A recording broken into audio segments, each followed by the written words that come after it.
Well, I'm known as the grumpy vlogger. I'll gripe and complain longer. Please do me the adieu and kindly view me on YouTube.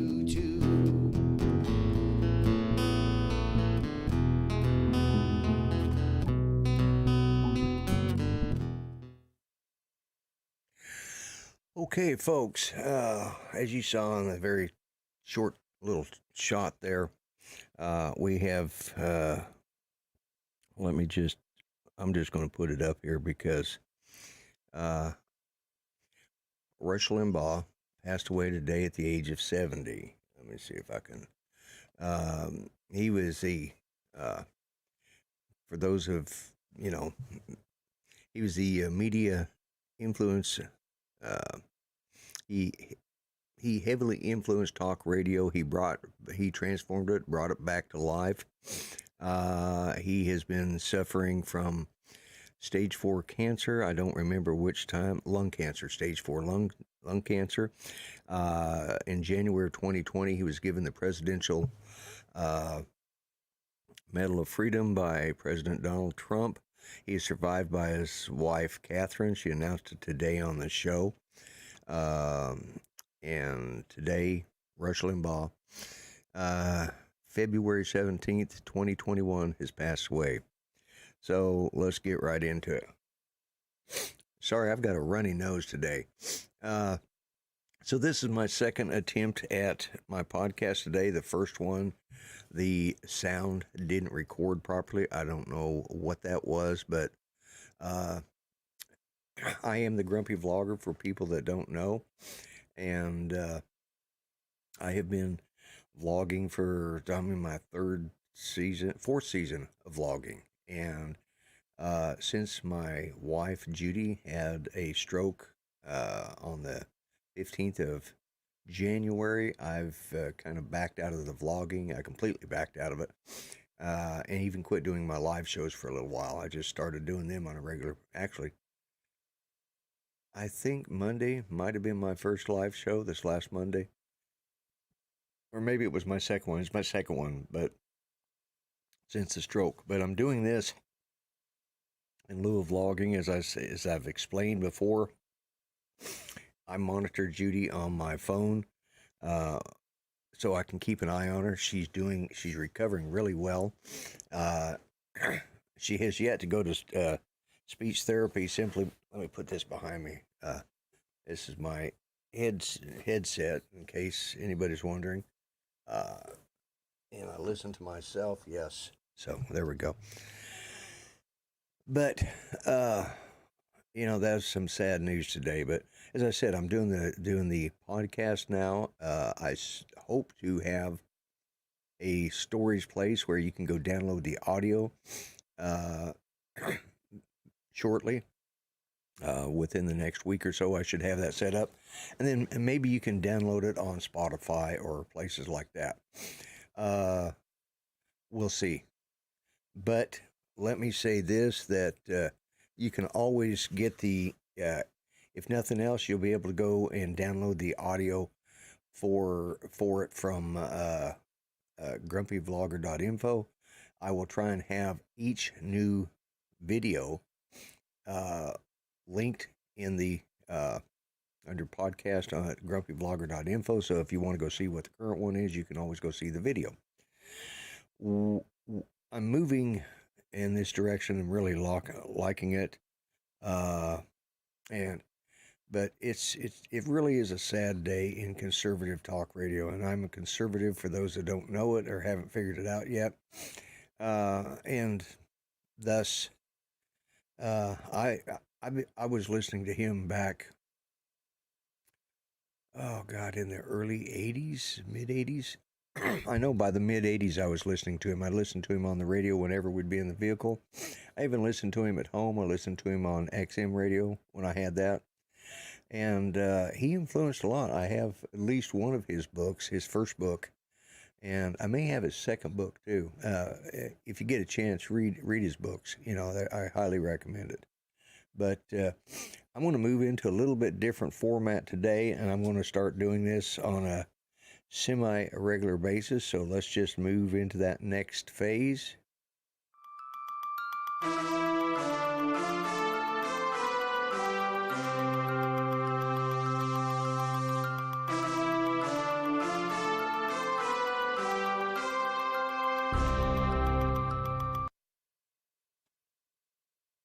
Okay, I am Lloyd Mendenhall, your Grumpy News Network reporter, and I'm going to start right in with stories. These are going to be stories that I find entertaining or funny. And let me bring up the first story. Let's see. Okay, here we go. This story I found interesting simply because it reminds me of another story. A man wakes up to a stranger sleeping on his kitchen floor. That's not the interesting part. Let's get right into it. Police say a Pennsylvania man woke to find, woke to find a stranger sleeping on his kitchen floor, surrounded by torn up sanitary napkins. We're not talking about them little wipies you get that are in a sealed pack, not that kind of sanitary. Anyways, Altoona police say they arrested 60-year-old Brian Smith Thursday. The Altoona Mirror reports Smith, sorry about that. Smith was unconscious, surrounded by destroyed sanitary napkins. The homeowner told police it also appeared someone had eaten some of his Crave cereal. I suspect that upset him more than anything. He told police all his doors and windows were locked when he went to sleep, but he noticed one of the doors was wide open the next morning. Police say Smith told them he used methamphetamine within the last 2 days, Smith being the perpetrator, not the homeowner, and was unable to explain how or why he entered the house. He's been charged with burglary and trespass. There is no attorney listed for him in court documents. Preliminary hearing was scheduled for Wednesday, so I take it this week. So that brings me into a second story. A Muskogee man was arrested, and this happened several years ago. A young man awoke to find a burglar had fallen asleep on his couch, was passed out. And he was shocked, to say the least. He went into the bedroom. He called his parents, who were away from the home at the time, and asked, "Did you invite somebody over to stay?" And they immediately answered, says, "No, call the police." So in the process, he would call on the police. He heard a commotion out there, and apparently the burglar dropped something and broke it. So he goes out there to find the burglar sweeping the floor, cleaning up his mess. He was sweeping the floor. Thus, the burglar has been nicknamed the Sweeping Bandit.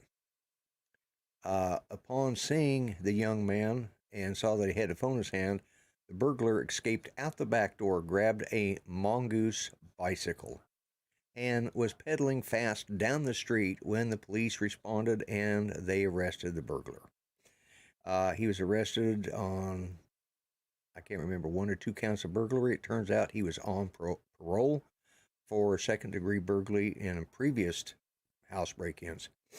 He also had been using methamphetamines and had no clue how he ended up at this house. Thought he was at a friend's house. Apparently he wasn't. The side note to that is the perpetrator's name was L.J. Alfred Alley, and the L in his first name is L period J-A-Y, Alfred Alley. And the L stands for Lloyd. Yes, it was my grandson. We're so proud of the sleeping bandit in the family.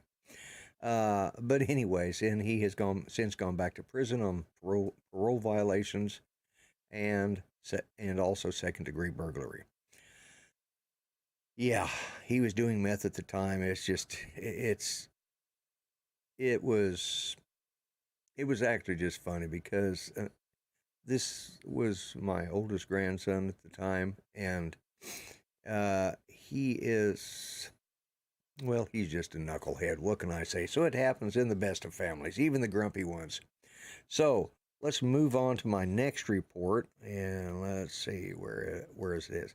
And I'm trying to, let me make sure, and as I said, I recorded before and had to ditch that one because it did not it didn't record properly. The sound was atrocious. And let me do a double check, make sure my sound is still coming through.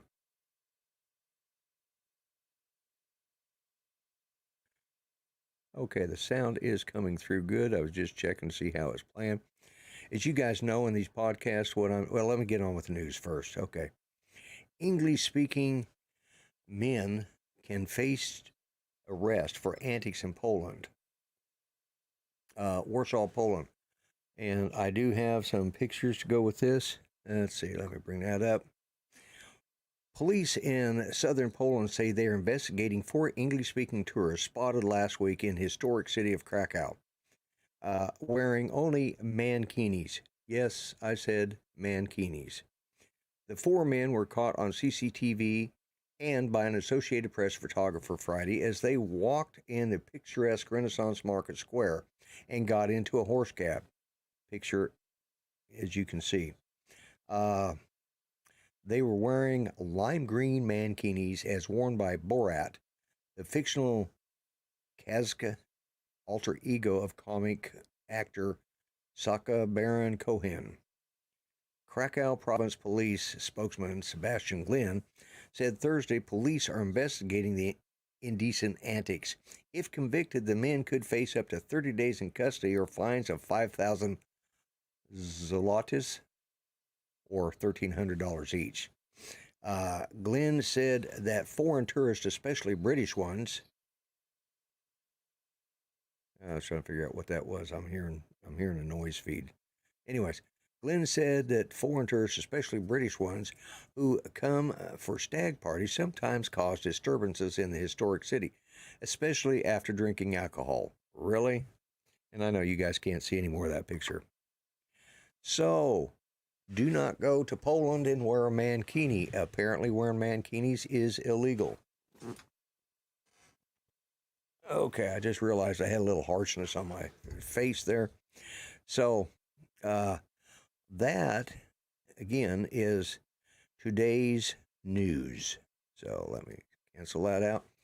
So, let me know in the comments what you think of the mankinis. I put mankinis actually in my line of dislikes of stupid things men do. Mankinis, man buns, right in the same category. You'll never see me in one, and I hope to God I never see any of you in one. And that is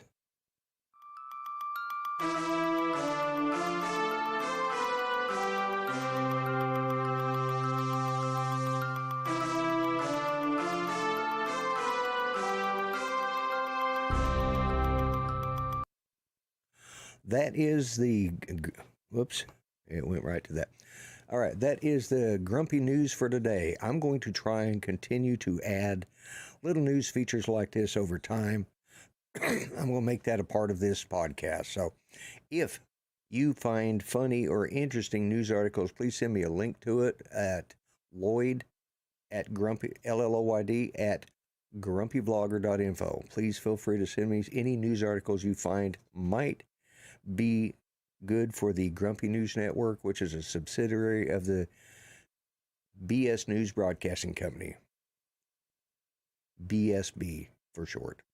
I will continue to do this, and as I said, I'm doing the podcast.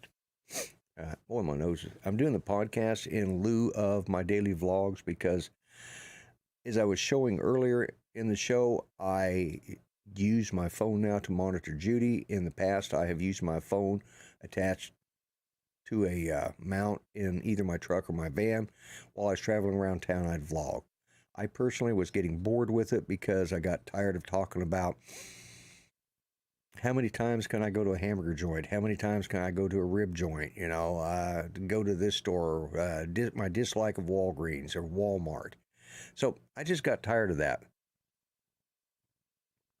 And as a result, when Judy had her stroke, it gave me the opportunity to think about what I wanted to do with this channel and how I wanted to improve upon it.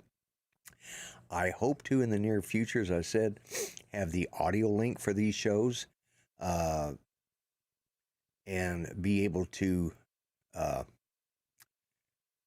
host them. I'm working on getting a host site right now for the audio and possibly the video, and then you can download them. You can always go to grumpyvlogger.info, and the description will be in the link. And you can go to, and you can see the current podcast of each day under the podcast title. Also, once I have that, I will hopefully be able to host it on Spotify and stuff like that. But I have to find a storage server first, and I'm working on that now. So just give me time, and I hope you'll enjoy this. Again, one of the things I usually do is I give a weather update. Let's give the weather today. Muskogee's current weather at 1:50 p.m. on 2/17/21. It's overcast. We were snowing up until just a little bit ago. It is currently the balmy 22 degrees Fahrenheit, -6 Celsius. Wonderful warm day. Humidity 75%. The wind is calm. That's nice. Barometer is at 30.18, 15 degrees Fahrenheit dew point. Visibility is 10 miles. So this is what you're seeing there, and that is, as you guys that have been following me on Facebook, you can see how much more snow we got since yesterday, and you can see that all the footprints are filled in from yesterday, or just about filled in. So we've had that much more snow. So anyways, folks, I want to close out. I've gone a little over 15 minutes. I'm trying to keep these at less than 20. And but today's news, of course, is the loss of the great one, Rush Limbaugh. He really is the greatest all time. Rush Hudson Limbaugh the third, born in Kansas City, Missouri, I believe is where he grew up, and he was at the age of 70. Rush Hudson Limbaugh the third, the great one, has passed away, and that is a sad, sad situation. Also, a little update on Rick Halber. I talked to Steve Carpenter yesterday. He called me. We had a video conference, and he gave me an update on Rick. He's doing physical therapy 6 days a week. He's doing dialysis 3 days a week. He, I think, was showing a little signs of improvement. Rick, you can put something in the comments below when you see this. He did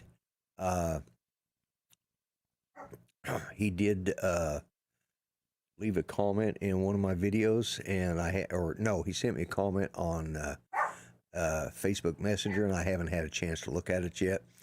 But I want to get this done and uploaded, and actually, I use StreamYards. It's being recorded live, but it's in private. I will make it go public as soon as I'm sure that this is a good copy. This is my second one today, so I will have to delete the previous one and put this one into public. So I'll look for that in the next 30 minutes from when I'm broadcasting this. So between 2 and 3 o'clock p.m. Central Time, and I'm going to try and keep them between 2 and 4 o'clock in the afternoon Central Time.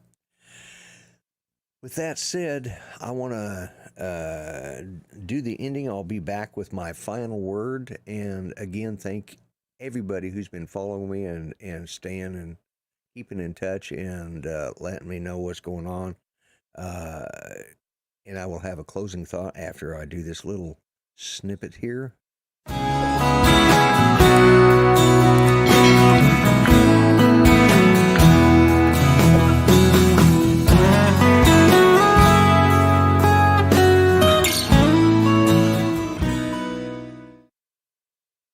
Okay, remember what I say, folks. By the way, I'm the Grumpy Vlogger, if I hadn't already said that 2 or 3 times. But remember what I say, folks. Be kind. It is not that hard. Treat each other better than you would treat yourselves. I think it'd be a better place. And thanks to everyone for the prayers for Judy and I as we're moving along on her stroke recovery. Each day is a little better. Those prayers mean a lot to us. The kind thoughts mean a lot. Also, remember Rick Halber in your prayers. A big, big supporter of this channel and of the drone community in general. He's done a lot for this. Also, say a prayer for this great country of ours. I know it doesn't seem too great at the moment for those of us that are conservatives, but we will get through it. We will survive. And as I said, God bless, God help the USA. I am the Grumpy Vlogger, and I am out of here.